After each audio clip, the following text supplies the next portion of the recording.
n'est pas maître de son souffle, car en toi nous avons la vie, le mouvement et l'être.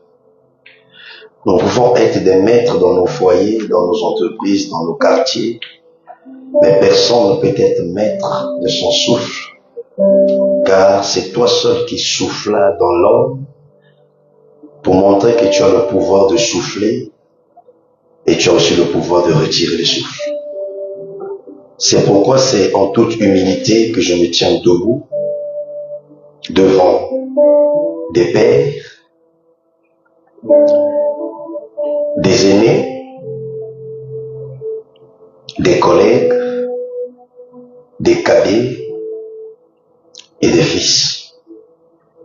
Et merci de permettre ce rassemblement. Merci de permettre ce thème pour l'utilité commune, pour l'édification et le perfectionnement. Édifier, enseigner, prêcher, sans atteindre la perfection que tu attends de l'Église est un échec.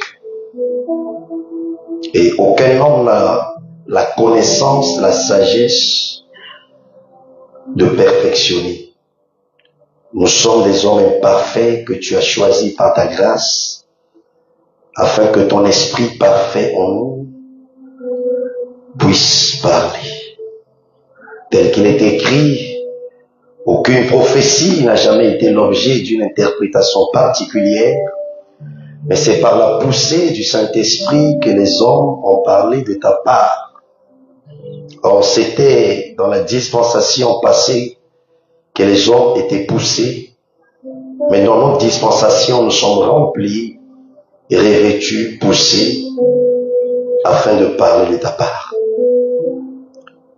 Je ne vais pas faire une prière formulaire, mais je prie de tout cœur, Seigneur, que je sois ce canal, cet instrument dont tu vas te servir pour partager la parole.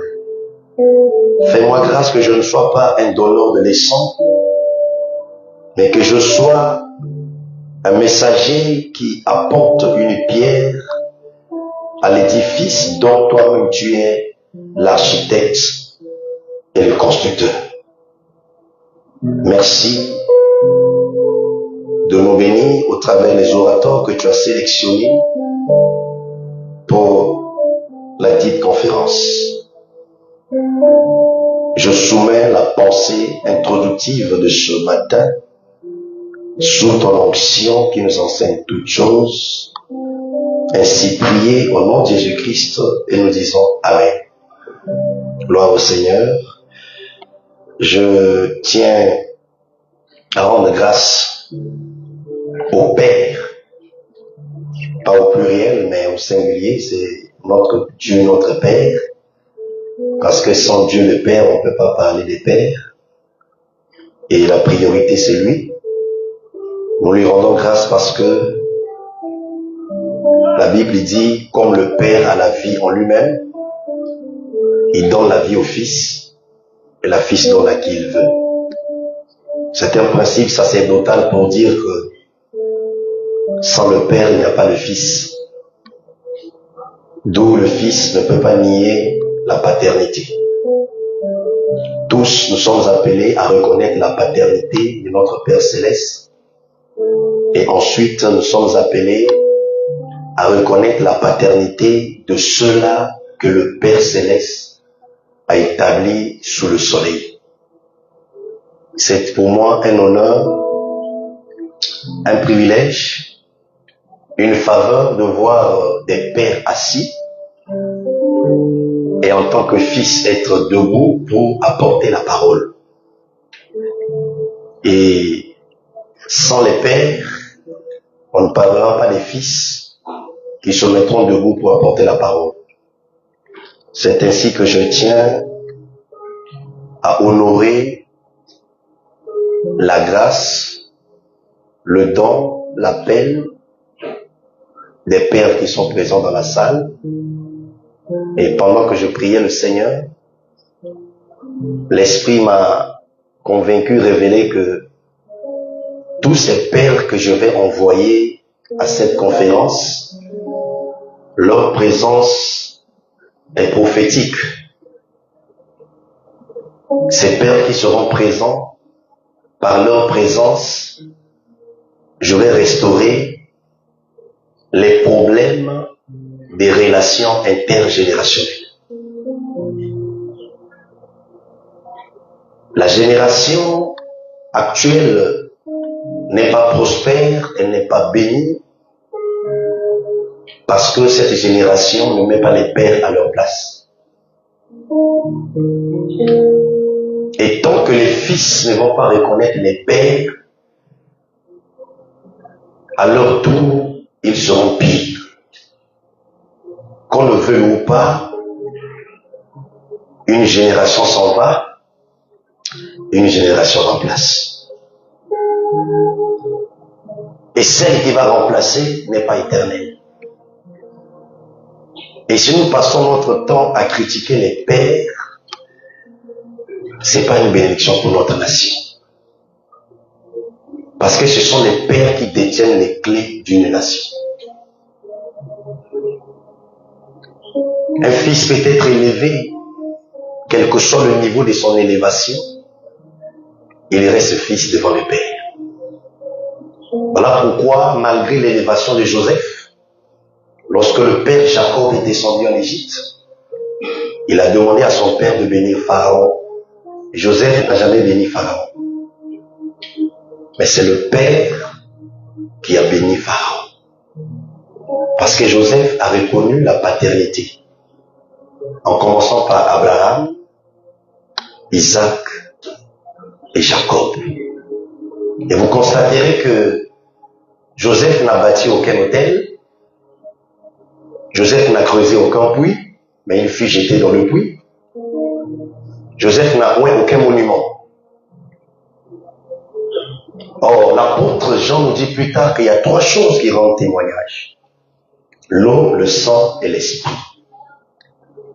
Ça part des fondements que les pères ont posés par Abraham, le sang, l'autel, Isaac, le puits, l'eau, et Jacob, l'huile sur la pierre qui devint un monument.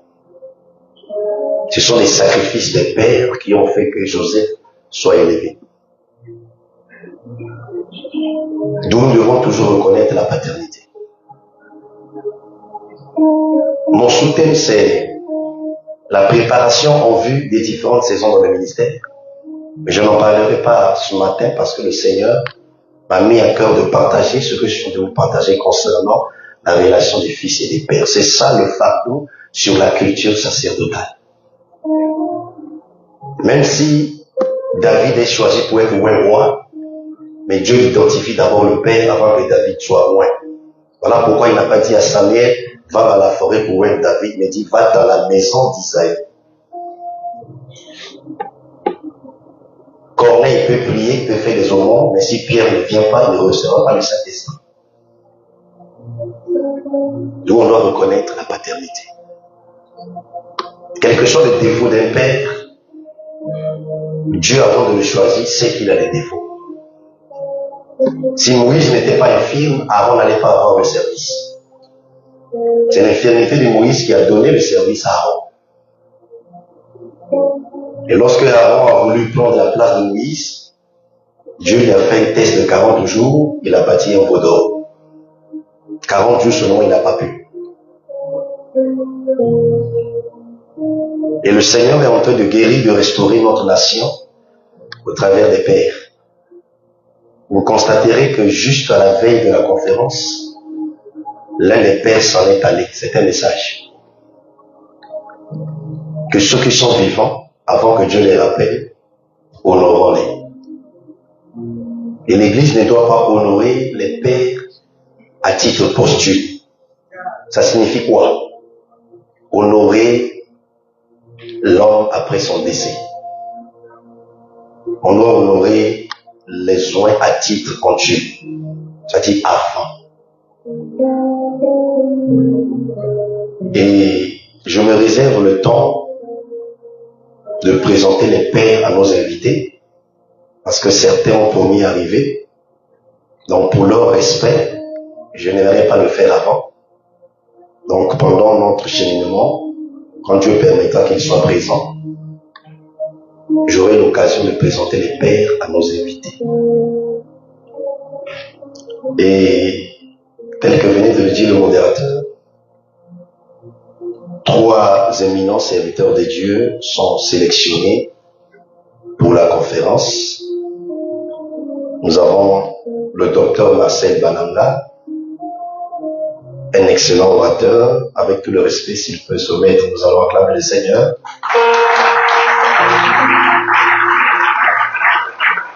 Merci d'avoir accepté notre invitation.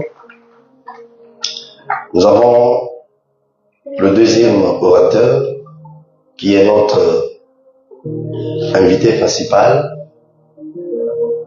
Et lors d'une conférence, selon la culture sacerdotale, nous ne sommes pas appelés à aligner les orateurs qui ont les mêmes grâces. Il faut qu'il y ait pluralité de grâces. Mais cependant, il faut la maturité pour qu'il n'y ait pas confusion, qu'il n'y ait pas désaccord. Parce que la tunique de Joseph peut avoir plusieurs couleurs, mais c'est seul Joseph qui porte la tunique. Et en fin de compte, quand on va présenter la tunique au Père, la tunique n'aura qu'une seule couleur, la couleur du sang. C'est pour dire que la tunique bigarrée, c'est ça les grâces que nous avons, mais malgré toutes ces grâces, nous convergeons tous à un seul objectif, la vie, le sang. Une grâce qui ne donne pas la vie, c'est une grâce, bien aimée, sceptique, une grâce douteuse. Parce que le ministère, c'est communiquer la vie. Satan a la connaissance, mais il n'a pas la vie. Et cet orateur, c'est un homme charismatique. Quand on entend le mot charismatique, on voit juste les gens tomber. C'est pas cela. Et Dim faisait tomber les gens. Je n'en dirai pas plus, mais vous aurez l'occasion de découvrir cette grâce. C'est un homme qui est sensible à l'esprit. Voilà pourquoi j'exhorte les serviteurs de Dieu, ayant un cœur réceptif pour que nous puissions bénéficier de ce temps. Il a une grâce de prier pour le ministère, pour des villes, pour des nations. Et c'est Dieu qui fait grâce.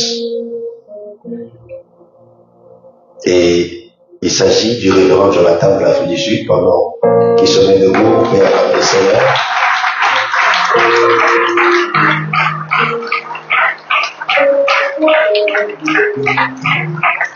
Merci. Nous avons également notre deuxième orateur.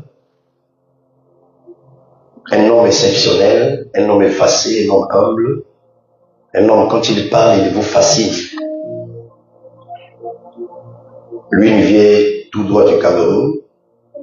Ils sont souvent ensemble avec le révérend Jonathan. Il s'agit de mon homo, docteur Matip Didier, pendant qu'il se met debout, nous acclamons le Seigneur. Gloire au Seigneur. Tout à l'heure, je disais que j'aurai l'occasion de présenter les pères. Et j'aimerais aussi qu'on acclame pour tous les ministres de Dieu, les servants de Dieu qui sont dans la salle. Nous acclamons le Seigneur.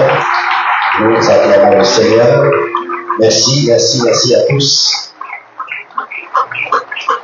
Alors, comprenez-moi que je ne serai pas en mesure de citer le nom de tout le monde. Le plus important est que nos noms sont inscrits dans les cieux, dans le livre de vie. Amen. Alors, si quelqu'un peut nous aider pour la lecture, nous prenons 2 textes. Mon introduction sera une introduction instructive par rapport au contexte que nous allons lire et entendre tout à l'heure. Nous prenons Jacques, le chapitre 5, le verset 7 à 8.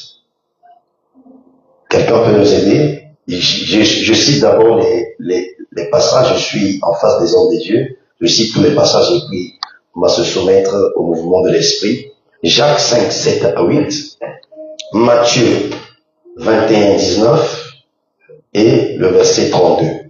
Matthieu 21, 19 et le verset 32. Matthieu 21, 19 et le verset 32. Amos 4, 7.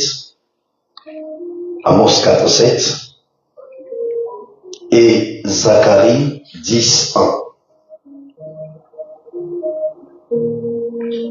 Zacharie, Amos 4, 7 et Zacharie 10, 1. Alors, je peux ne pas parler de tous ces passages, mais retenez que dans l'enchaînement, dans la suite de mon intervention, j'y parlerai. Et j'ai toujours l'habitude de mettre les enseignements sur un support, parce que lors d'une conférence, on n'est pas appelé à tout dire, on doit dire l'essentiel. Et il y a des choses que je ne dirai pas, mais qui sont consignées dans ce support, tout comme il y a des choses qui ne sont pas consignées dans ce support que nous allons écouter. C'est pour dire que nous ne sommes pas limités à l'administration, à la littérature, mais nous sommes soumis à la voix de l'esprit. Donc, ceux qui veulent s'en procurer, vous pouvez trouver ça là-bas. Donc, je vais introduire la pensée sur les saisons dans le ministère. Et le thème de notre vision, c'est la culture sacerdotale. Pourquoi le mot culture? Par rapport aux enjeux de l'heure, aux défis auxquels nous faisons face aujourd'hui, aux réalités auxquelles nous faisons face aujourd'hui, dans ces temps de la fin, nous constatons que nous avons un sérieux problème avec l'exercice du sacerdoce.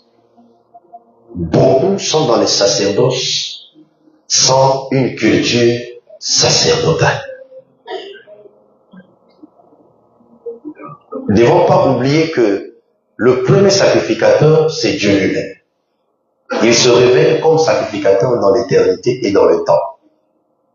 Quand est-ce que Dieu s'est révélé comme sacrificateur dans l'éternité? C'est lorsque il avait prédestiné l'agneau pour le sacrifice concernant le salut de l'homme. Donc, dans la pensée divine, Dieu s'est révélé comme étant sacrificateur en prédestinant l'agneau. Or, on ne prédestine pas un agneau pour qu'il puisse s'asseoir d'abord sur le trône, mais l'agneau est d'abord prédestiné sur l'autel avant le trône. Alors, dans ce temps de la fin, nous avons des jeunes serviteurs parce que j'ai le fameux de plus m'adresser aux jeunes serviteurs, mais pas aux pères, parce que je suis fils devant eux. La génération d'aujourd'hui veut le trône sans passer par l'autel. La génération d'aujourd'hui veut le palais sans passer par le temple. Or, dans le temple, on a l'autel, dans le palais, on a le trône. Si Jésus refuse qu'on le reçoive comme roi, c'est parce qu'il voulait enseigner sur la culture sacerdotale qu'il ne peut pas être souverainement élevé s'il ne passe pas par l'autel. On ne peut pas présenter un Messie glorieux si au préalable, on ne présente pas un Messie souffrant. Et il y a des saisons où nous sommes appelés à porter la couronne des épines avant de porter la couronne de gloire. Ceux qui échappent à la couronne des épines, qui rentrent dans la gloire, quand la gloire arrivera, ils seront portés par la gloire. Dans le temps, comment Dieu s'est révélé comme sacrificateur? C'est lorsque Adam et Ève ont péché, il rentre dans le temps, il va choisir un animal qu'il va égorger et il va faire un habit et il va vêtir Adam et Ève. C'était un mouvement qui révélait sa sacrificature. C'est lui qui est le premier sacrificateur, d'où il incarne l'autel, il incarne l'offrande, il incarne la sacrificature. Beaucoup veulent exercer la sacrificature seulement, mais sans l'offrande et l'autel. Mais ils veulent être sacrificateurs. On ne peut pas exercer le sacerdoce sans recevoir la culture sacerdotale. Comment Adam a fait pour donner des noms aux animaux? Il a reçu la culture Il a été formé. Nous échappons à la saison de la culture, mais nous voulons seulement la saison de la manifestation surnaturelle dans la sacrificature. D'où nous sommes censés être enseignables. Et celui qui est enseignable, c'est celui qui a un caractère. Nous sommes dans une génération qui court derrière le charisme sans le caractère. Or, les deux doivent aller ensemble pour qu'il y ait l'équilibre. Il faut les deux ailes et puis le corps au milieu. Le charisme et le caractère. Et celui qui reçoit la culture sacerdotale produira du fruit. Mais celui qui ne reçoit pas le sacerdotal, il va exercer, mais il ne produira pas du fruit, mais il produira des œuvres.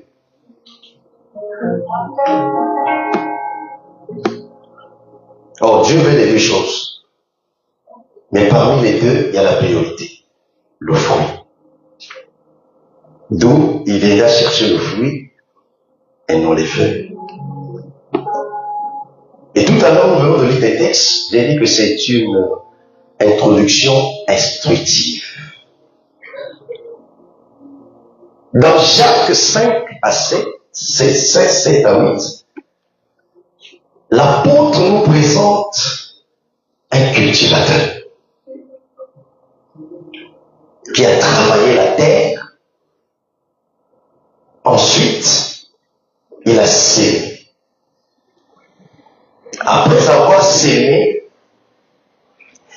il montre le fruit du caractère. Ce fruit-là, dans le contexte, n'est autre que la patience. Mes chers amis, dans le ministère, il faut être patient. Beaucoup sont pressés. Beaucoup sont pressés dans le ministère. Beaucoup exercent le ministère comme un cadre.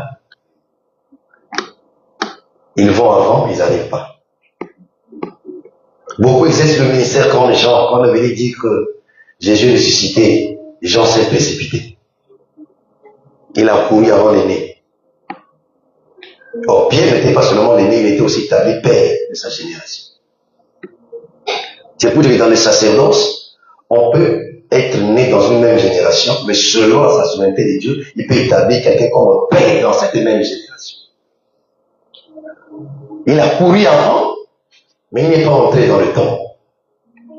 Or, l'Écriture dit que il fait grâce à qui il veut, miséricorde à qui il veut. Ça ne dépend pas de celui qui court, ni de celui qui veut.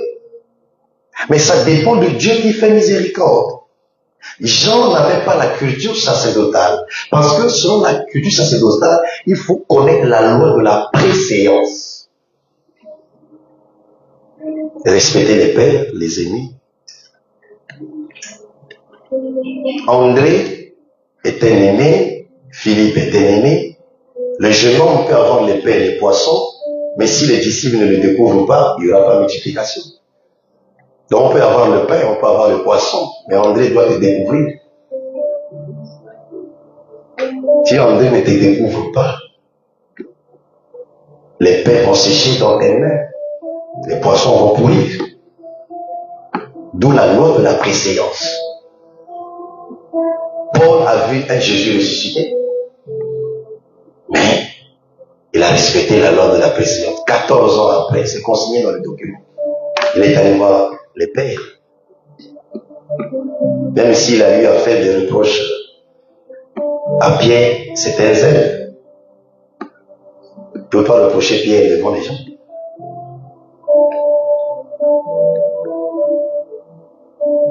Donc, ce cultivateur a usé de patience. Pourquoi il était patient?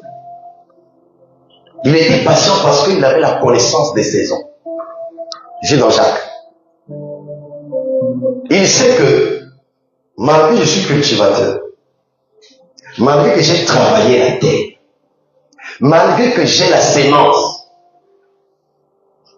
si les pluies ne tombent pas, il n'y aura pas moisson. D'où Jacques dit, il usait de patience pour attendre les pluies de la première saison et celles de l'arrière-saison. Pourquoi? Parce qu'il a semé pour récolter. J'ai dit que c'est une introduction instructive. Pas comme un donneur de leçons, s'il vous plaît, en toute humilité. Mais quand vous lisez Romains chapitre 15, le verset 4, l'Écriture dit, tout ce qui a été écrit l'a été d'avance, afin que nous puissions tirer instruction. Et dans les 4 volets de l'inspiration de l'Écriture, il y a le mot instruction. Tout est inspiré, utile pour corriger, enseigner. Mais on parle de l'instruction, instruire, convaincre. Les 4 volets, il y a le mot instruction. Et nous avons tiré instruction. Ne peut que recevoir l'instruction celui qui est fils devant Dieu. D'où l'Écriture dit, fils, écoute l'instruction de ton père. Alors nous allons identifier ce cultivateur. Nous allons identifier la terre. Nous allons identifier ces 2 saisons. Je ne saurais pas peut-être de tout dire, mais l'essentiel, je l'ai dit, mais retenez que dans le cheminement de mon intervention, j'en parlerai. Parce que nous parlons des saisons. Je n'ai pas voulu donner des définitions, vous êtes des hommes de Dieu, des saisons. On va dire l'essentiel. Alors, ce cultivateur, c'est Dieu lui-même. Quelle est cette terre dans laquelle il a sémé? Cette terre, c'était Abraham.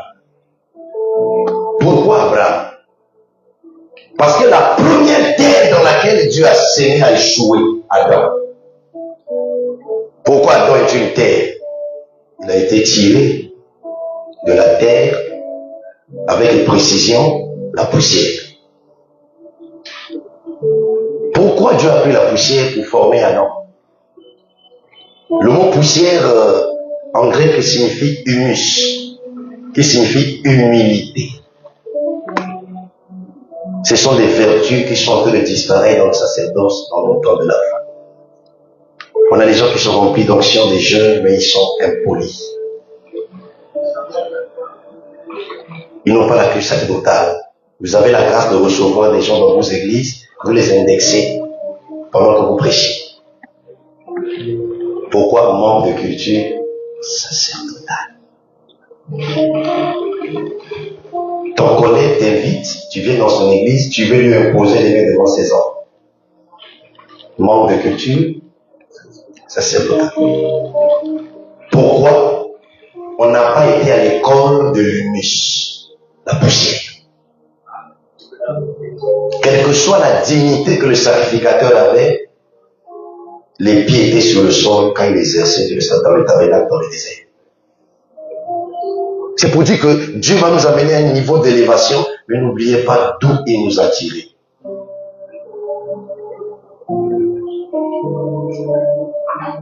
Quelle était la sémence que Dieu avait sémée d'Abraham? C'est la promesse. La promesse. Donc quand Dieu séma dans Abraham, Dieu attend la récolte. Cette récolte, c'est la postérité. Mais Dieu ne peut pas récolter sans les saisons des pluies, à savoir la pluie de la première saison et celle de l'arrière-saison. Donc, durant tout le temps que Dieu avait appelé Abraham, jusqu'à ce que Jésus s'est manifesté sous le soleil, le cultivateur Dieu était patient. Maintenant, quand le temps est arrivé, pour qu'il vienne récolter, il n'a pas trouvé la récolte. Quand est-ce qu'il n'a pas trouvé ce qu'il avait semé d'Abraham? C'est le jour où Jésus arrive à Jérusalem. Il passe la nuit à Jérusalem. Et le matin, à Béthanie, il sort pour continuer son chemin. Et il eut faim. Je me suis posé la question de savoir pourquoi Jésus, durant toute la nuit à Jérusalem, n'a pas eu faim. Il n'a eu faim que le matin.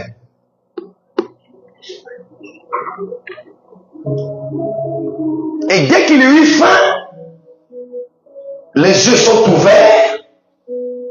Il voit de loin un figuier, un noyer-manguier, un noyer-oranger, un papayer, un avocatier. Donc il s'approche pour trouver du fruit, manger afin de satisfaire sa faim.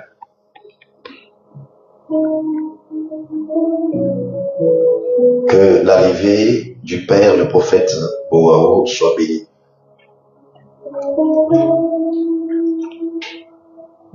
La Bible dit quand il s'approche, il n'a pas trouvé le fruit. Qu'est-ce qu'il a trouvé? Il a trouvé des feuilles. Et il déclare que jamais personne ne mange de ton fruit. Cette déclaration était tout un jugement.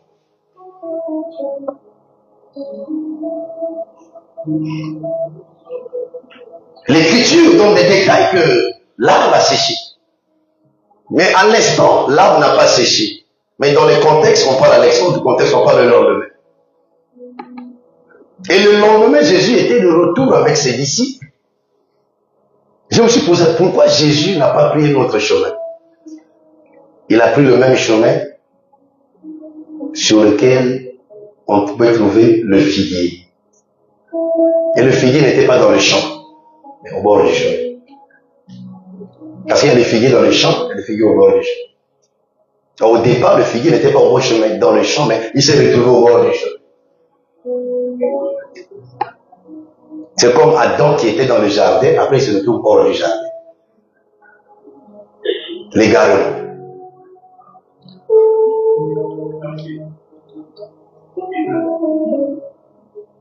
Et au retour, c'est les disciples qui vont faire la maître. Regardez le figuier que tu avais maudit à sécher. Jésus n'était pas étonné. Jésus est Dieu. Si Dieu se tombe, il n'est plus Dieu. C'est là où il prend la parole et dit, tirez une comparaison de ce figuier. Instruisez-vous. Aujourd'hui, il y a des gens qui maudissent par colère, par zèle. Jésus n'a pas maudit le figuier par zèle et colère. Il y a des malédictions prophétiques. Il dit, lorsque vous verrez les branches tombent et les feuilles poussées, sachez que l'été est proche. L'été parle déjà d'une saison. Dans notre génération, nous prêchons l'évangile, mais on oublie que Jésus va revenir un jour. Aujourd'hui, nous avons plus de motivateurs, de coachs dans les sacerdoces que de prédicateurs envoyés de l'Éternel. On dit qu'il y a un homme envoyé de Dieu. Jean-Baptiste, il n'était pas la lumière, mais il était la lampe. Beaucoup veulent être la lumière sans avoir été la lampe.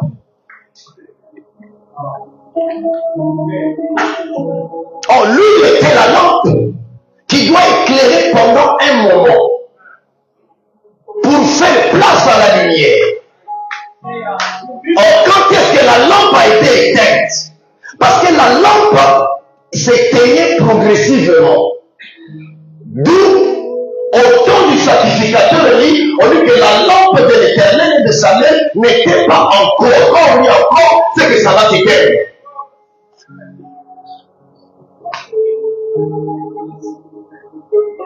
Or, la dernière lampe prophétique qui s'est éteinte, c'est Jean-Baptiste. D'où on n'a pas coupé les bras de Jean-Baptiste, on n'a pas coupé les pieds, mais on a coupé la tête. Or, quand on coupe la tête, les yeux se ferment. Parce que le prophète est tout un œil qui est la lampe du corps. dans le sacerdoce, le ministre de Dieu est une lampe qui doit éclairer le corps. Si l'église n'est pas éclairée, bien aimé, cette lumière, elle est étrangère. C'est la lumière d'Abiou. D'où nous avons aujourd'hui des feux écrasés dans l'église. Pourquoi? Parce que nous avons fui les pieds des pères. Merci. Quand la tête de Jean-Baptiste est coupée, c'est la fin de la lampe en Israël. Pour faire place à la lumière. D'où vous allez constater, quand on est venu dire à Jésus que Jean est en prison, Jésus ne s'est même pas occupé. Il dit alors, il était jaloux? Non. Il a compris. C'était la fin du sacerdoce. Lié au prophétique. Parce que quand on parle du sacerdoce, tantôt on parle de trois choses. La loi, les prophètes et les psaumes. Où on parle de deux choses. La loi et les prophètes.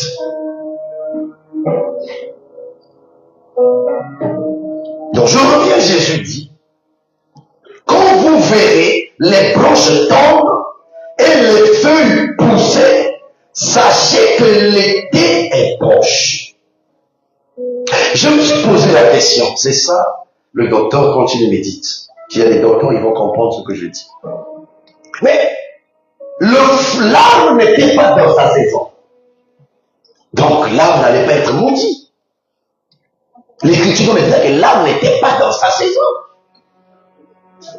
Jésus avait-il tort? L'erreur est humaine, mais n'est pas divine. Si Jésus avait tort, sa déclaration n'allait pas produire d'effet. Parce que la malédiction sans cause n'a pas d'effet. Tellement que les gens veulent apporter un évangile pour masser les gens et non pour transformer les gens. On est en train de tordre le sens des Écritures. D'où j'ai écouté un homme qui dit que Géasi voulait amener le ministère de la prospérité dans la paix d'Élysée. Élysée n'a pas compris. C'est ça le message dans ce temps de la fin sur la paix. Prêcher à tort et à travers. Je voulais poser la question. Donc, la prospérité de Géasi passe par le mensonge. Et deux, si Géasi avait raison, pourquoi il a eu la lèpre? Les fils, le père porte en lui la lèpre. La lèpre du père, c'est pas le péché du père. La lèpre du père, c'est le jugement pour les fils et les mères. D'où Élisée portait en lui la lèpre. Parce qu'il a libéré la parole et Géasi a eu la lèpre.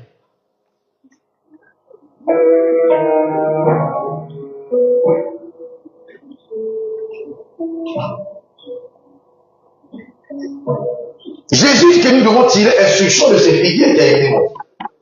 Parce que quand l'été va s'approcher, tirons instruction. Or, ce figuier, c'est toute une nation. C'est tout un peuple. Parce que il y a un peuple qu'on va trouver sous le figuier. Il y a un peuple qu'on va trouver sur le figuier. C'est ça le peuple d'en bas et le peuple d'en haut.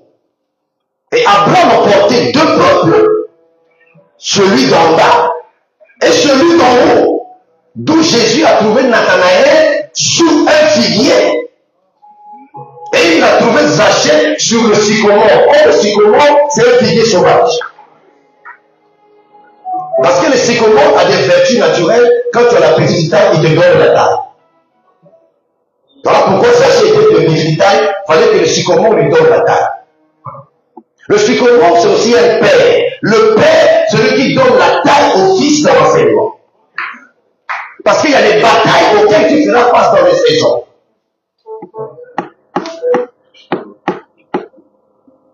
Alléluia. Amen. Les deux Adams ont eu affaire au figuier.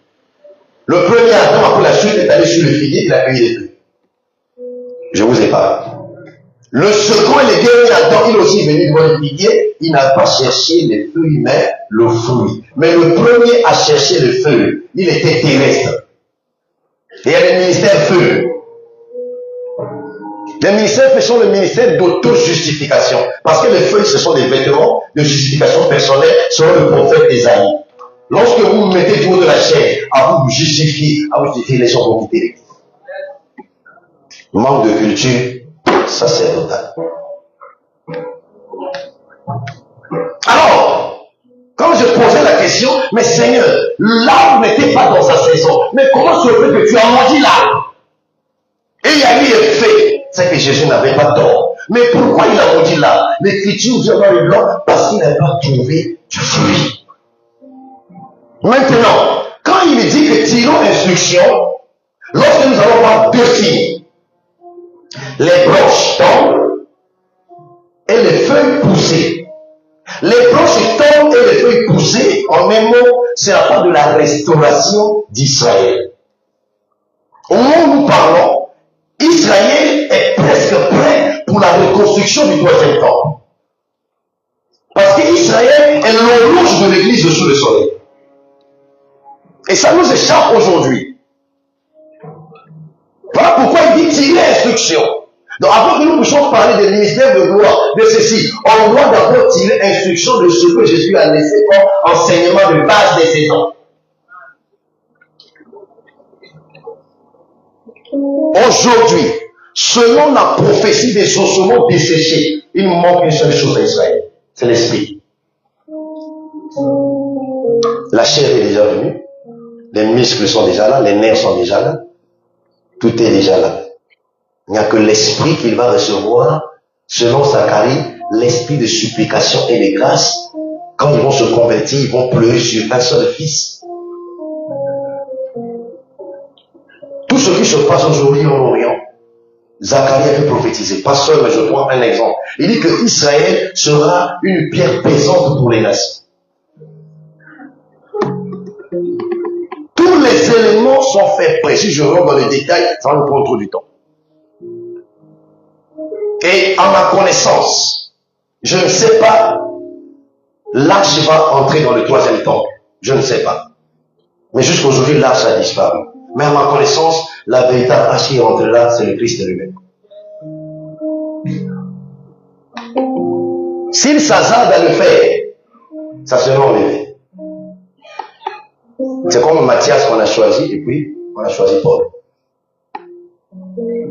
Donc les feuilles tombent, les branches tombent, les feuilles poussées, parlent de la restauration de la nation d'Israël. La saison dans laquelle nous sommes, avant de parler des saisons, c'est une saison appelée le temps de la grâce. Or, le temps de la grâce vient s'installer entre les 69 semaines de Daniel et une semaine qui reste. Parce qu'il y a 70 semaines divisées en 3. 7 semaines où la reconstruction du temple, cela a été fait par les retours de leur exil. Ils ont reconstruit. Et Daniel dit qu'à la 62e semaine, un chef du peuple sera réclenché. Il prophétisait sur la crucifixion de Jésus à la croix. Donc au moment où nous parlons, les deux parties de la prophétie se sont déjà accomplies. Il reste une semaine qui va reprendre pour compléter les 70 semaines. Mais cette semaine qui va reprendre sur l'horloge prophétique d'Israël, il y a l'intervalle d'une saison qui s'est installée, que l'apôtre, le prophète Ésaïe disait, une année de grâce. Donc d'une manière, selon la dispensation, nous sommes dans la saison de une année de grâce qui nous durera tout le temps de l'église sous le soleil. Mais cette saison prendra fin. Quand une année de grâce va prendre fin, le chrono prophétique va reprendre. Nous allons entrer dans les 7 années divisées en 2. 3 ans et demi, 3 ans et demi, en termes de jours, 1260 jours. En termes de mois, 42 mois. En termes d'années, 3 ans et demi. Un temps des temps et la moitié des temps. Un temps, une année, des temps. 2 ans, la moitié, 6 mois, 3 ans et demi.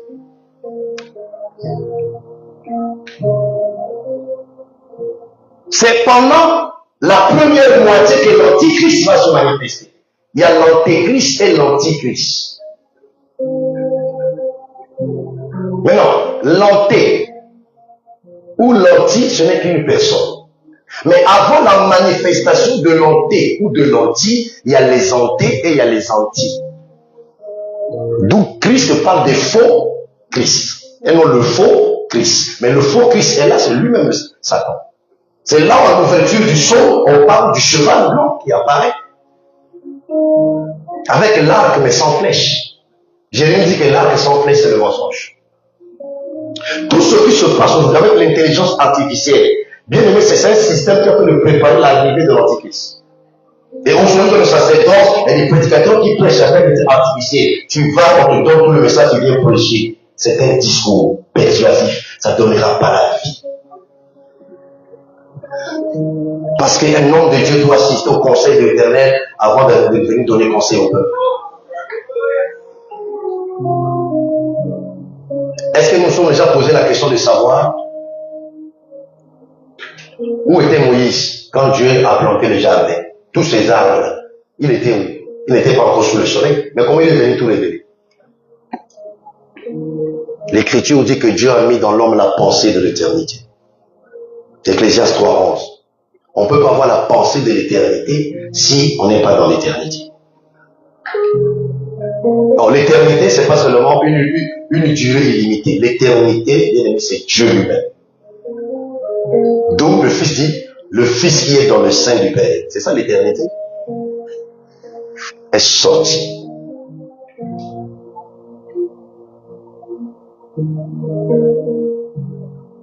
Donc notre temps va prendre fin. Donc nous devons savoir comment gérer ce temps pour préparer l'Église au retour de l'époux. Il y a une compagnie dont on ne parle pas souvent. On parle des 10 vierges divisées en 2, formes et sages, les lampes et tout. Mais on ne parle pas d'une compagnie, souvent. Toutes les 10 vierges étaient endormies. Il y a une compagnie qui ne dormait pas. C'est cette compagnie qui a annoncé l'arrivée de l'époux. C'est ça les prédicateurs. Que quand tu reçois la culture sacerdotale, tu reçois l'enseignement pour amener les gens d'abord à Christ pour qu'ils soient sauvés. C'est ça l'étoile qui amène les mages jusqu'à Jésus. Et une fois qu'on amène les gens à Christ dans l'enseignement, qu'ils soient sauvés, nous le préparons pour son retour en tant qu'époux. Mais comment vous allez donner la matière aux gens si vous fuyez les pieds des pères? Parce que Rebecca ne peut pas arriver jusqu'à Isaac dans le champ si le chameau ne teste pas son eau. Les chameaux doivent tester l'eau de Rebecca pour confirmer le mariage. Les chameaux, c'est les anciens, c'est les pères. Lorsque nous prêchons, ils écoutent, ils testent l'enseignement. Fils, tu parles bien, mais il y a ça, il y a ça, il y a ça. Ils doivent d'abord goûter nos enseignements, nous les fils. Pour savoir ce que nous prêchons vient d'eux. Parce que le Père a la vie, communique la vie. Seigneur, pourquoi tu as maudit le figuier? Le figuier n'était pas dans sa saison. Mais pourquoi tu l'as maudit? Et quand je me dis, je vois qu'il a parlé d'une saison. Que lorsque vous verrez les branches tendres, le feu est poussé, c'est que l'été est proche. Donc on comprend en noir et blanc facilement que le figuier n'était pas en été. Or, on ne peut pas parler de l'été si on ne parle pas du printemps. On ne peut pas parler du printemps si on ne parle pas de l'hiver. On peut parler de l'hiver si on ne parle pas de l'automne. Donc le figuier était dans la saison de l'automne qui conduit à l'hiver. Or, je vous ramène sur Jacques 5, le cultivateur qui est Dieu attend la pluie de la première saison et la pluie de la vieille saison. Donc, la pluie de la première saison, la saison là, c'est une saison où il y a des pluies qui tombent pendant l'été, qui amènent en hiver. Je n'irai pas dans les détails, tout est ici. Or, les pluies qui tombent en automne, qui amènent en hiver, ces pluies-là ont un rôle spécifique. La pluie, d'une manière générale, quand elle tombe, elle arrose, elle féconde, elle favorise la germination avant de monter. Mais avant de féconder, elle fait la germination, elle arrose d'abord. Pendant qu'elle arrose, il y a quelque chose qui se passe.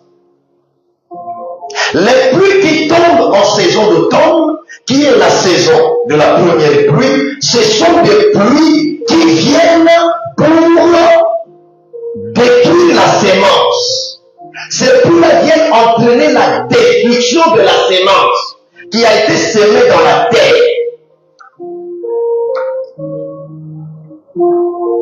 Là, je rentrerai en profondeur quand je vais parler des saisons de préparation, parce que c'est mon thème. Donc, les pluies qui tombent en automne, ce ne sont pas des pluies qui favorisent la germination de la récolte. C'est des pluies qui viennent détruire la sémence qui a été semée.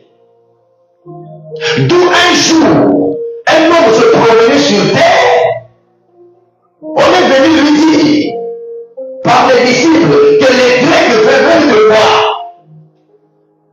Pas les Juifs, mais les Grecs.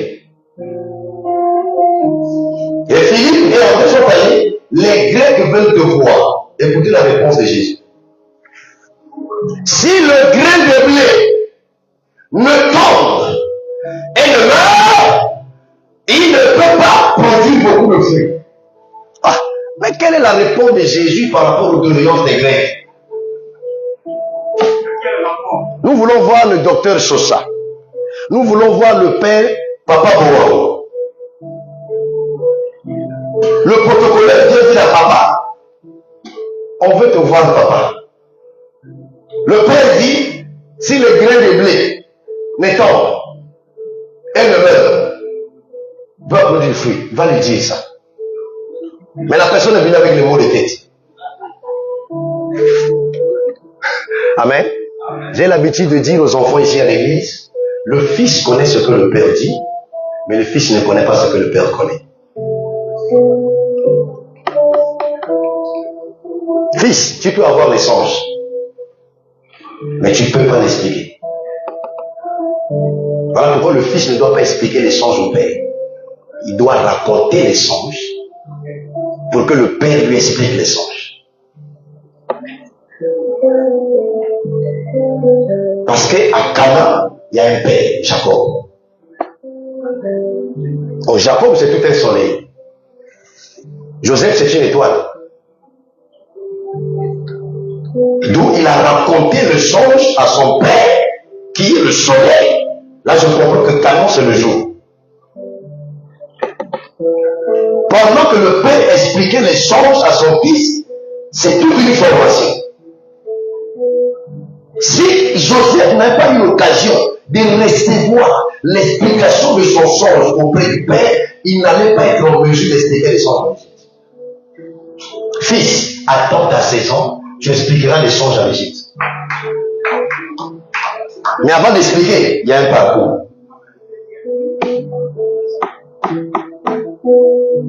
Or, on ne peut pas quitter Canaan et monter en Égypte. On doit descendre.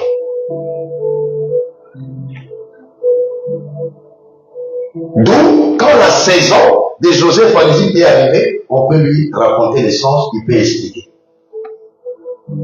Si il n'avait pas reçu la formation, il allait mal interpréter les songes et les chansons allaient mourir avant le panetier. Quand le panetier doit mourir avant. Si on ne t'explique pas l'écriture, on peut te présenter les 12 pains, tu vas prendre le pain de Judas, tu vas donner ça à Issachar. Là, tu as donné la loyauté à Issachar.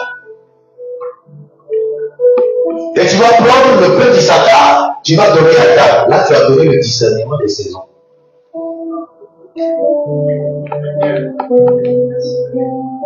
Donc avoir les 12 pains, c'est pas suffisant.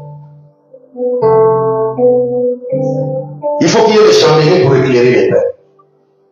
Sinon, c'est l'obscurité. L'obscurité, c'est l'ignorance. On ne chasse pas l'ignorance par la prière, on chasse l'ignorance par la connaissance. Mon peuple périt faute d'un nom de prière.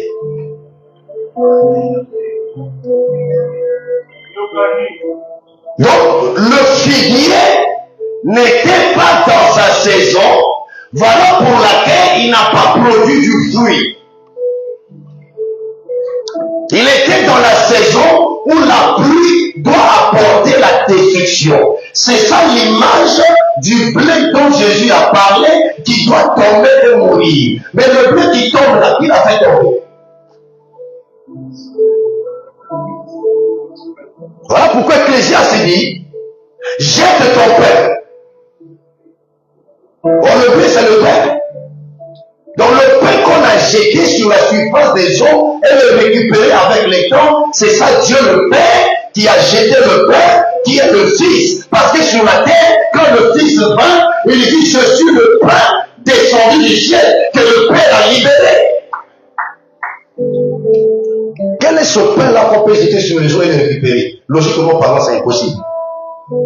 Parce que les pains vont absorber l'eau et puis les pains vont s'émietter. Or, le pain qu'on jette sur les eaux, c'est ça la parole de Christ. La parole authentique qu'on jette sur les eaux. Les eaux, vous connaissez, Apocalypse 17 et 15, c'est le peuple, les nations et les foules. C'est le peuple qui reçoit la parole.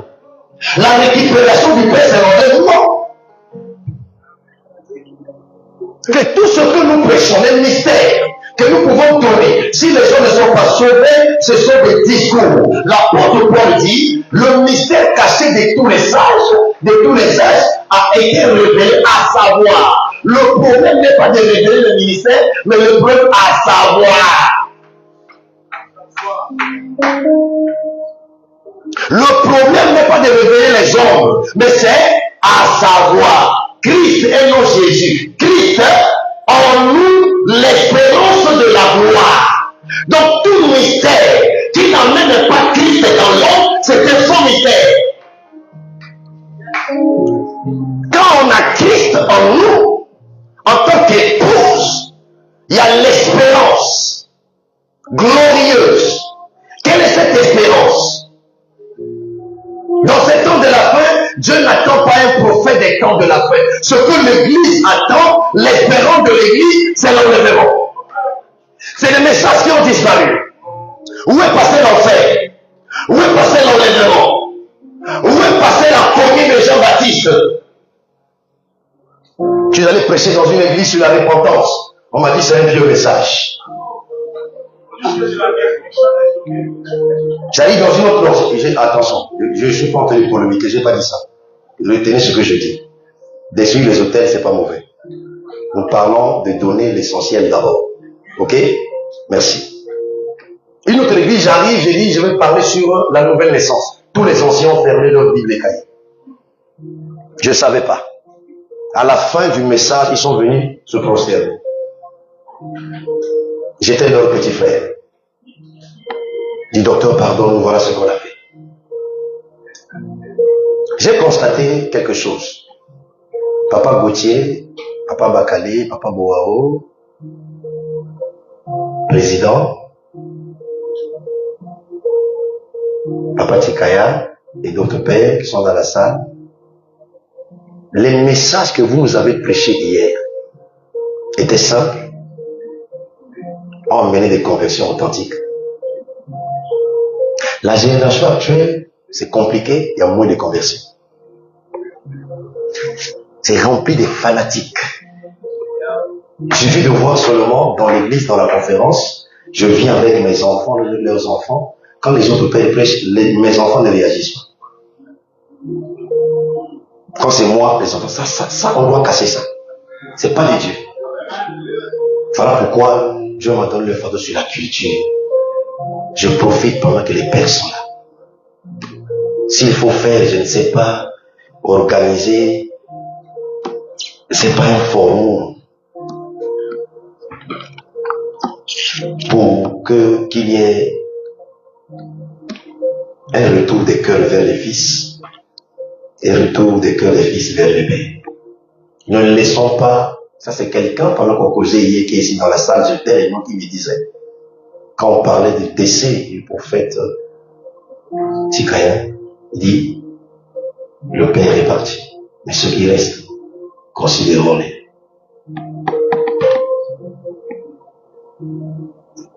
Alléluia. Considérons-les. Si ce peuple a raté sa saison, nous nous sommes perdus. Alors j'ai tiré la solution. Donc le fruit que Jésus n'a pas trouvé, parce que l'âme n'était pas dans sa saison, c'est la saison de l'automne qui est censée amener la mort, la destruction. C'est ça le grain de blé qui tombe, qui doit mourir. C'est ça Jésus lui-même. Tomber ici, c'est la mort à la croix. Produire du fruit, c'est la résurrection. Après la résurrection, il produit du fruit. D'où l'apôtre Paul dit, Christ est resté comme étant les prémices de ceux qui sont décédés. Le premier fruit, c'est lui. C'est ça l'agitation de la gerbe.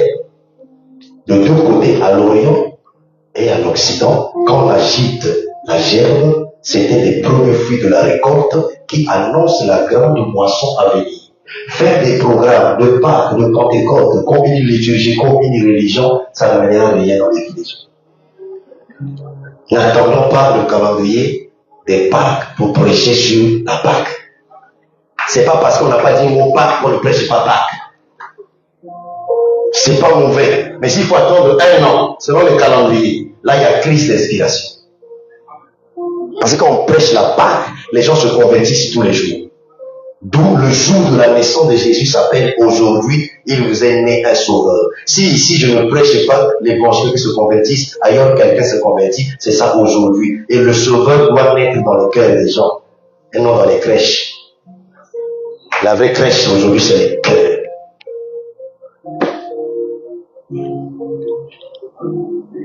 Donc le premier blé qui a reçu la pluie de la destruction, c'est Jésus lui-même. Il est mort pour produire du fruit. Et aujourd'hui, nous sommes des enfants des serviteurs parce que le fruit, il a déjà récolté le fruit, mais d'un autre peuple, tiré des nations. Malgré il peut dire, je suis la résurrection de la vie. Mais pour qu'il ressuscite Lazare, il doit pleurer. S'il ne pleure pas, Lazare ne va pas revenir. Mais pourquoi Jésus pleure? Les larmes, c'est l'eau. Lazare, c'est toute une sémence. Quand il pleure, il a arrosé pour qu'il ait germination, Lazare est sorti. Et dans la marche, dans la saison, on a besoin de la pluie de l'automne qui amène à l'hiver. Cette pluie ne vient pas pour la récolte, c'est vient pour détruire le vieil homme. Il y a beaucoup de prédicateurs de vieil homme dans le sacerdoce.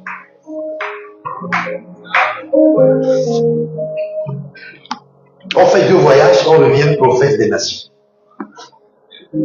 Et on a prêché dans les cellules. Jérémie était établi prophète des nations sans d'abord quitter le ventre de sa mère. Et il n'y a pas eu beaucoup de prophètes des nations dans les Écritures.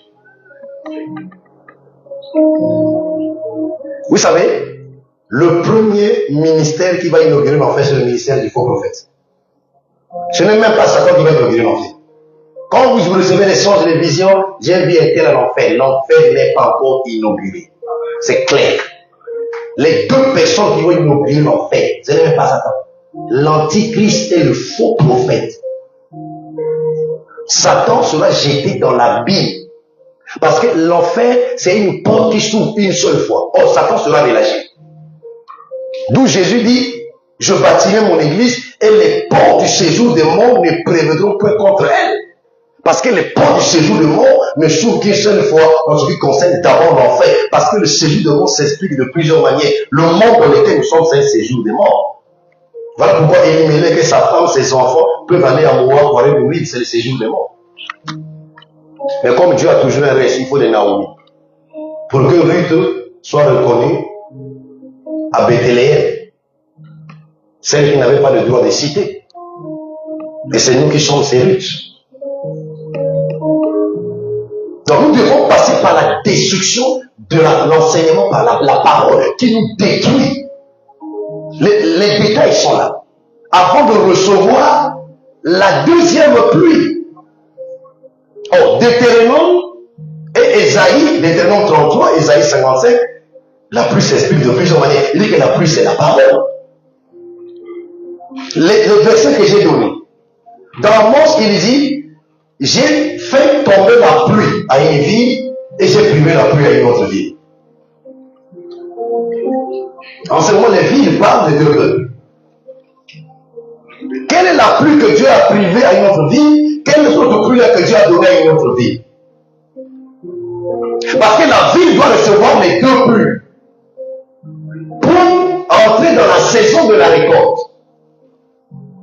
Or, si le figuier a été maudit, c'est parce que le figuier n'a pas reçu sa deuxième pluie, qui est la pluie de l'arrière saison. Elle n'a reçu que la pluie de la première saison, qui ne favorise que la destruction de la sémence et non la germination. Donc, le figuier était dans la saison de l'automne qui amène à l'hiver.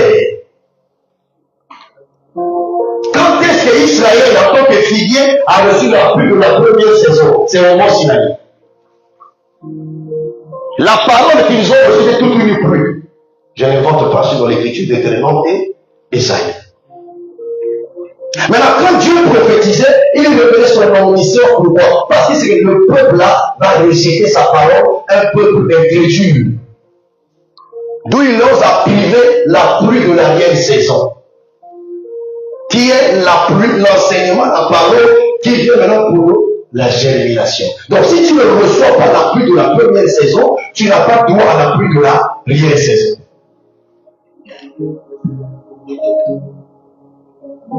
Je suis venu chez les siens ne m'ont pas reçu. Parce que Israël n'a pas connu le temps de sa visitation. C'est ça, quand ils rentrent à Jérusalem, ils ont refusé de le recevoir. Il dit, si tu savais, j'ai voulu te rassembler comme une poule rassemble ses poussins, mais tu ne l'as pas voulu parce que tu n'as pas connu le temps de ta visitation. Il y a un temps où le ministère est visité, mais je laisse cela pour l'homme de Dieu dans le parcours du discernement.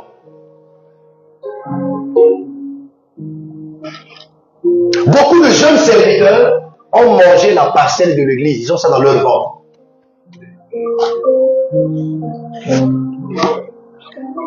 Élisée a dit à Géasi, est-ce que c'est le temps de prendre de l'argent? Il n'était pas contre l'argent. Il y a des visitations financières que Dieu donne pour bâtir l'œuvre. La saison de l'automne. D'où il faut recevoir l'enseignement qui doit détruire la cupidité. Aujourd'hui, un grand homme de Dieu doit être bien véhiculé. Beaucoup voyager, une belle maison, on dit c'est un grand homme de Dieu. Ça, c'est les critères selon le monde. Et on fait même la différence dans les conférences. Moutavakolo, Moutavaki, c'est pas ça l'église. C'est pas ça l'église. D'où le fils à la voiture, le père est piéton, tu te fais père devant le père. Mais tu oublies que si le père n'avait pas engendré, tu n'allais pas avoir la voiture.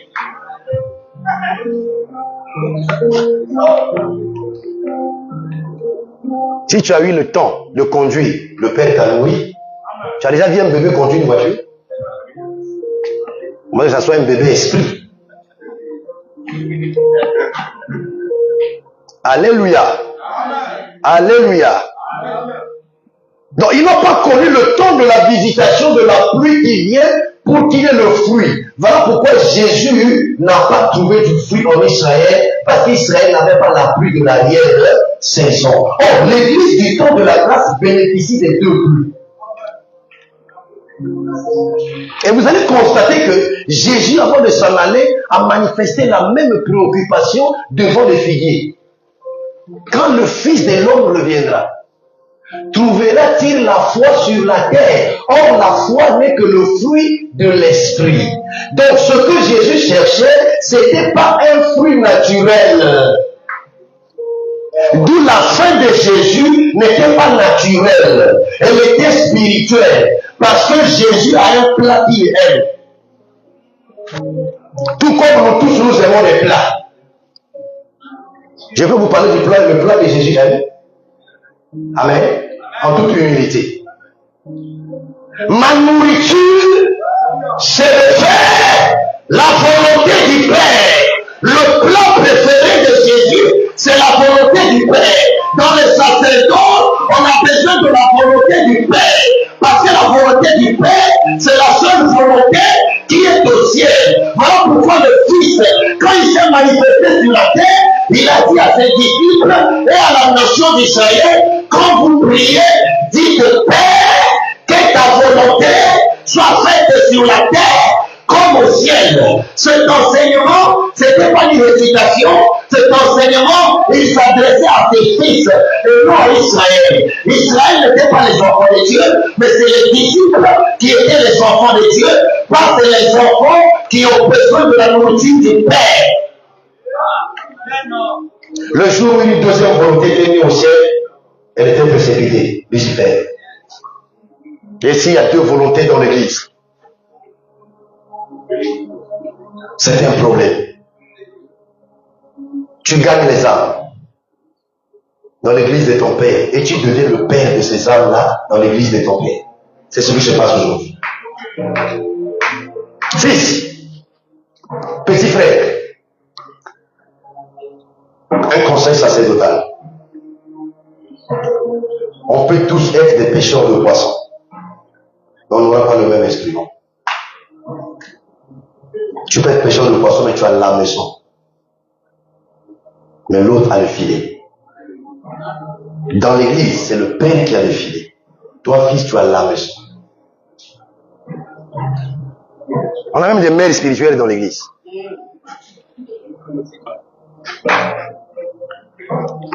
On n'établit pas les gens dans les sacerdoces par sentiment. C'est pas un époux qui doit appeler une épouse au ministère. Ah non. Le ministère, on ne le choisit pas. On le découvre. Le ministère n'est pas une carrière professionnelle comme le monde. C'est une vocation. Tant que le n'a convaincu pasteur, tu es devenu pasteur. En fait, c'est un langage yabichou. En réalité, un apôtre ne peut pas devenir apôtre. En réalité, si nous montons dans la profondeur, un docteur ne peut pas devenir docteur. Un évangéliste, un pasteur, les 5 ministères, on ne le devient pas. Jérémie est né prophète. Nous naissons ministres de Dieu selon la préscience de Dieu. Sa préscience conduit à l'élection. Et l'élection conduit à la prédestination.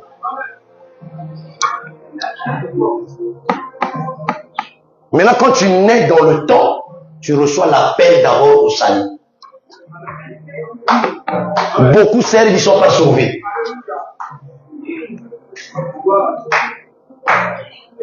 Ce n'est pas un problème d'âge. Abraham a été circoncis à 75 ans. Il faut être humble pour accepter ça. Et puis, au lieu que ça arrête là, le même jour que son fils. C'est pas parce que tu as écouté la même parole que ton père, tu dois manquer du respect à ton père. Quand le père vient s'asseoir comme ça, avant même qu'il ne prie, en foulant les pieds, c'est une bénédiction. Ça, je vous dis ce qui est vrai. Et le temps du père est précieux. Voilà pourquoi je suis un serviteur. Quand tu veux inviter un père, ne te précipite pas. Prends le temps de t'organiser. Le père est assis, tu fais des appels de fonds bidons devant le père. Tu discrédites le père. Quand tu invites le père finit de prêcher, toi tu viens maintenant faire des commentaires. Quand tu invites le père, quand il finit, non là des annonces, il ne doit pas être là. Déplace le père là. So, on peut faire l'annonce 48 heures carrément. Papa ici, côté avant de voir, nous on peut faire l'annonce 2 heures de temps. C'est pas respectueux. Et tu prêches le père assis, tu invites le père. Papa, alors le malayo. Manque de culture. Alléluia. Alléluia. Merci.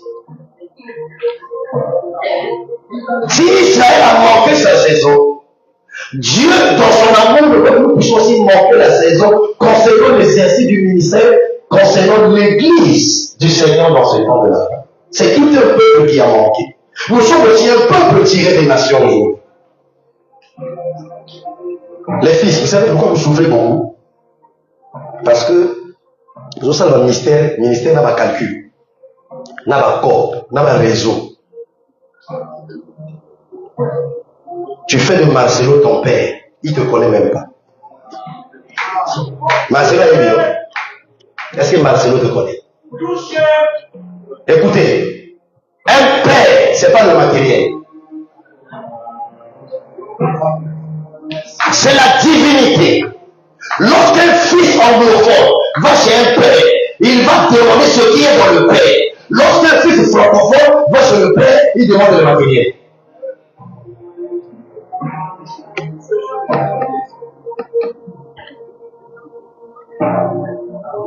Donc, si le père n'a pas de voiture, tu ne peux même pas aller là. Parce qu'il n'a pas de voiture. Il est dans une maison de chambre salon. Jean-Baptiste vivait dans quelle maison? Il avait quel compte en banque? Il mangeait quoi? Mais Jésus dit, parmi tous ceux qui sont nés de la femme, même Moïse est dedans. Est-ce qu'il est né de la femme? Personne n'est plus grand que Jean-Baptiste. En vérité, ce que nous faisons comme publicité, c'est pas ça. Il a fait quelle publicité, Jean-Baptiste? Il prêchait dans le désert, mais son ministère avait de l'écho. Cela même inquiétait même Jésus dans le ciel. Mais vous allez où? On va écouter un homme. Il criait dans le désert. Docteur, niveau comme niveau quand j'écoute ça, ça c'est un bandit. Okay. On a quel niveau? On a quel niveau? Dans une ville, on a 200 membres, on est fier de la plus grande église. Écoute, 200 membres qui est une église ici, parfois c'est seulement un département des protocoles dans une autre église. Pourquoi? Parce qu'on a fui la saison du brisement, de la formation, de l'humilité. J'y reviendrai quand je vais intervenir. Pour la suite. Mais heureusement, pour l'amour du Seigneur, Israël sera encore restauré. D'où il parle des branches et des feuilles. Pourquoi? Zacharie 10, on dit, il reviendra comme la pluie du printemps. Or, la pluie du printemps annonce l'été. C'est la pluie qui vient maintenant favoriser la germination de ce qui a connu la mort. Si aujourd'hui il y a des arbres partout, c'est parce qu'un grain de blé était mort et revenu à la vie. Et Jésus est le seul qui peut gérer toutes les âmes jusqu'à la fin des temps. Et nous ne sommes pas tous appelés à avoir des méga-églises. C'est pas donné à tout le monde. Voilà pourquoi, dans l'administration de Moïse, par le conseil de Jétro, Jétro qui signifie excellence, qui amène l'excellence dans le ministère. Et lorsque tu es mal formé, quand quelqu'un est excellent dans le ministère, tu le taxes d'orgueilleux. Quand quelqu'un est élevé avec l'écran, tu dis il est dans la franc-maçonnerie. Mais la Bible dit du fumier, il élève, de la poussière, il retire, il est fait asseoir avec l'écran. That is the question. Non. Donc le ministère, c'est être seulement avec les mélégis. Je ne méprise pas la fonction, avec les cordonniers. C'est ça la sainteté. Mais qui va prêcher ces grands-là?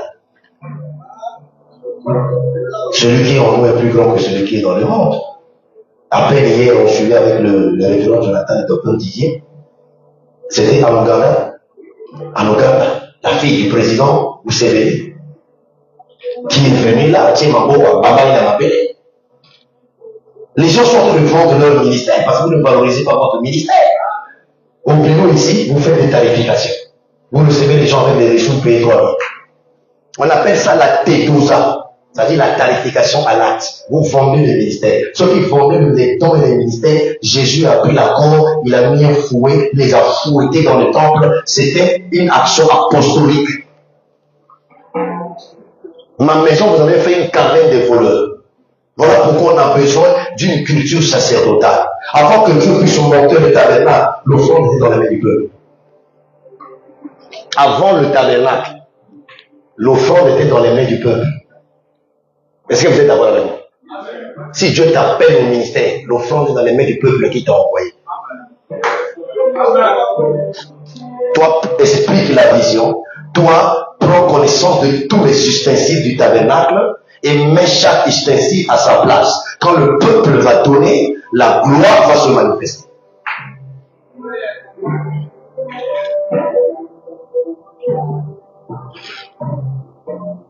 D'où, mes chers amis, malgré tout ce que nous pouvons prêcher, annoncer, faire, n'oublions pas que notre temps n'est pas éternel. Et le risque, le danger, est que ça ne nous revient pas de clôturer le temps de la grâce. Celui qui avait fermé la porte de l'arche, c'est celui-là qui venait fermer la porte du temps de la grâce. Dans la saison, d'abord, dans l'introduction, c'est le temps de la grâce où nous sommes censés prêcher la parole, la pluie de la première saison, qui est l'enseignement qui est censé transformer des vies. L'évangélisation ne se fait plus comme il se doit. Nous invitons les gens dans nos temples, venez voir le pasteur, mais on n'amène plus les gens à Christ.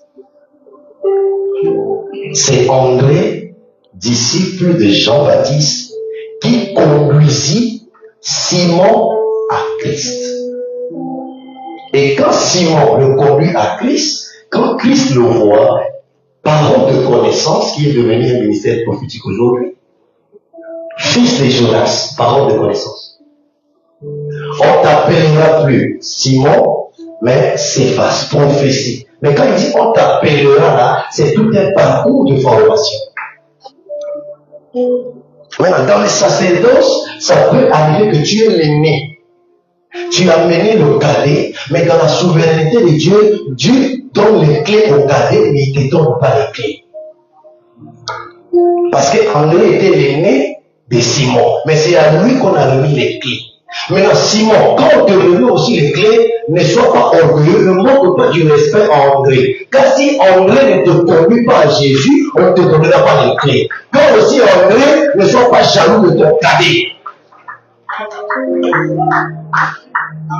Parce que l'aîné, tu es toujours avec le père. Tu n'as pas besoin du veau gras parce que tu n'es pas rebelle. C'est ça la culture sacerdotale. Mais ça ne vient pas la pluie de la première saison qui est l'enseignement qui brise, qui façonne, qui transforme. Aujourd'hui, nous avons des enseignements qui transportent les gens, mais qui ne transforment pas les gens. Voilà pourquoi il y a eu 4 personnes qui ont transporté le paralytique.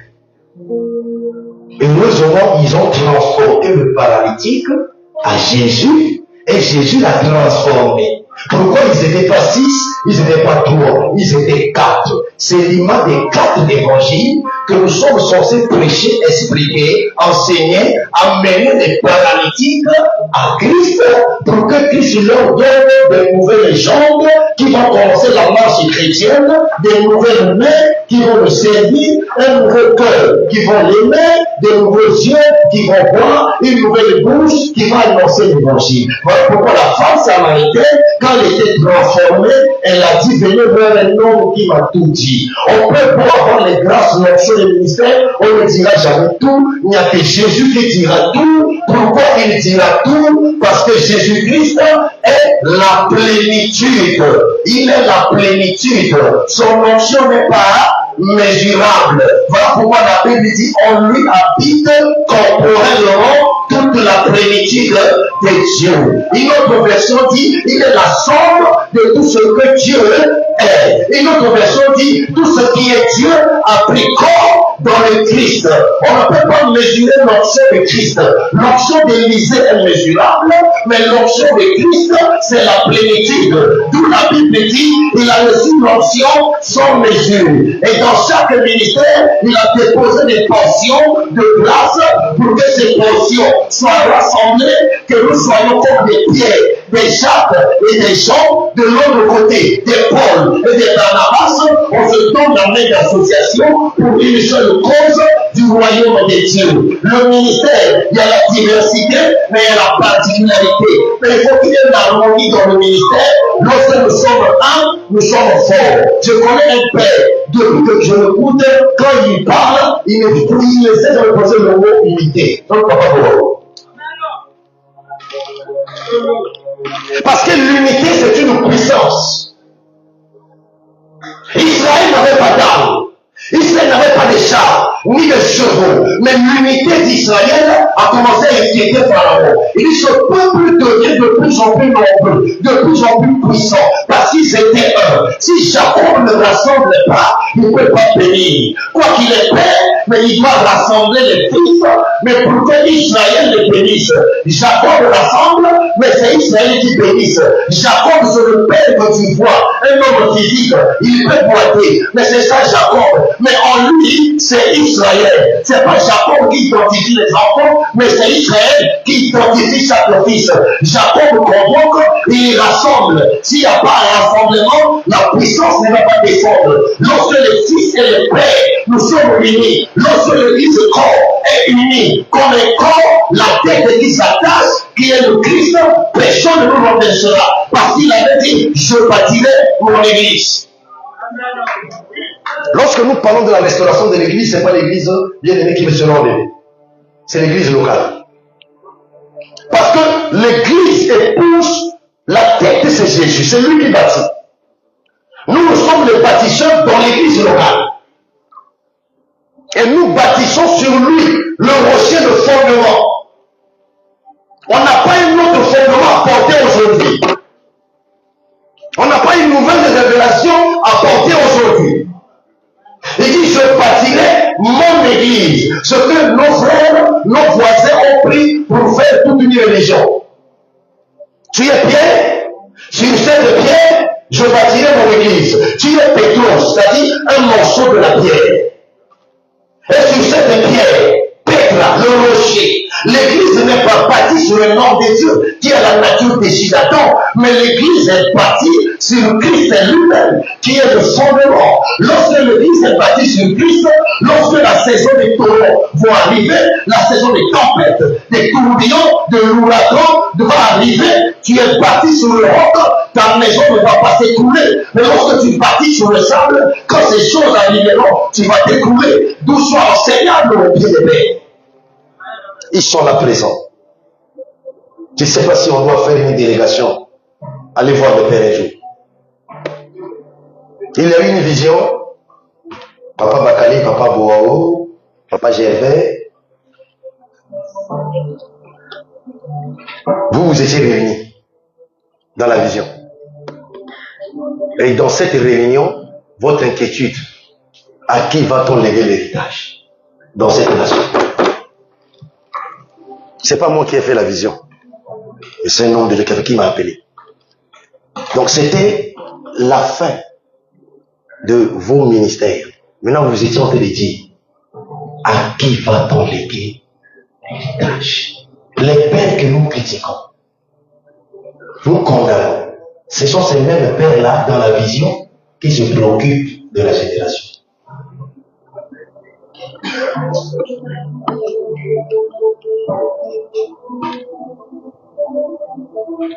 Dieu est en train de restaurer cette nation, mais ça viendra par la reconnaissance des pères, remettons les pères à leur place. Remettons les pères à leur place. Et venons à la conférence avec une attitude enseignante. Sortons de la génération à comparer les prédicateurs, à critiquer les messages. Vous ne serez jamais bénis comme ça. retenez l'essentiel. Même Dieu le connaît, que tout n'est pas parfait. D'où il a dit examiner les prophéties. C'est Dieu lui-même qui a dit. C'est que Dieu le connaît que quand on parle, il y a des choses. Et ça, c'est la maturité, ça, c'est total. Donc, cher Père, d'une manière avancée, il fallait que je fasse l'introduction ici, mais quand j'aurai l'opportunité, je vais aller en détail, point en point, pour développer des points au fur et à mesure, et d'une manière avancée comme en gros, on a parlé. Dans la suite des temps, on va aller dans les détails, et je tiens encore à adresser ma gratitude envers notre Seigneur Sauveur Jésus-Christ, qui a permis ces moments qui n'étaient pas faciles. Les pères qui sont là ont fait déjà le parcours. Ils savent ce que ça coûte, ces choses, avec beaucoup d'embûches, de combats, de réalité. Et merci à Dieu et merci aussi à vous, Père, qui êtes venus s'asseoir, sacrifier votre temps pour nous écouter.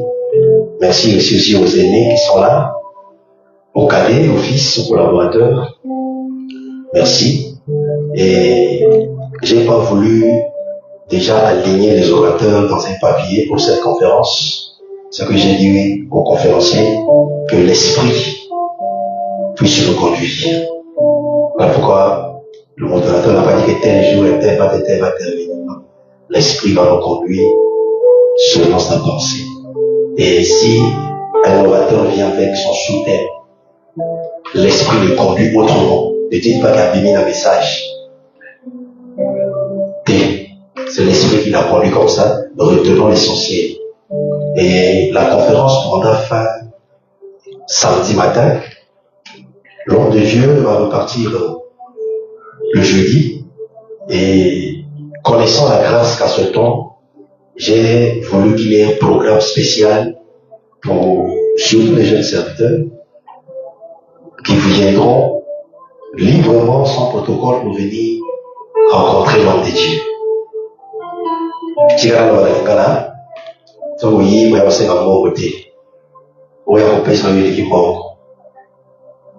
Donc venez, donc mardi, on va programmer l'heure avec le révérend Jonathan. Il va venir avec le docteur Bati.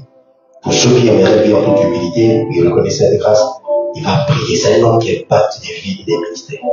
Hier, j'ai vu des mesures avec mes collaborateurs, rien qu'à la réception à l'hôtel. Donc pour tous ceux-là qui aimeraient bien, tu as un problème ministériel, tu as un problème dans la marche, venez mardi. Pendant la conférence, on va donner des précisions. Maintenant, au bureau tout à l'heure, il m'a dit, Dieu lui a mis à cœur de prier pour les couples. Les couples, serviteurs, enfants de Dieu, vous êtes des couples, des soucis, Dieu lui a mis à cœur de prier pour les couples. Donc peut-être que vous passez la vallée de Baca, le séjour de mort, beaucoup de situations nous connaissons dans le ministère. Quand ça ne va pas dans le foyer, ça impacte le ministère. Donc si peut-être ces choses, l'occasion est là, Dieu n'envoie pas ses serviteurs en vain, j'aurai le temps de vous expliquer comment nous sommes rencontrés avec ce temps. Et c'est la première fois, depuis que nous organisons les conférences, que je vois cette présence des pères qui se sont ajoutés. C'est que c'est pas en vain. Alléluia. D'autres ont promis être là, ils seront là par rapport à leur programme. C'est pas en vain. Merci, que Dieu nous bénisse.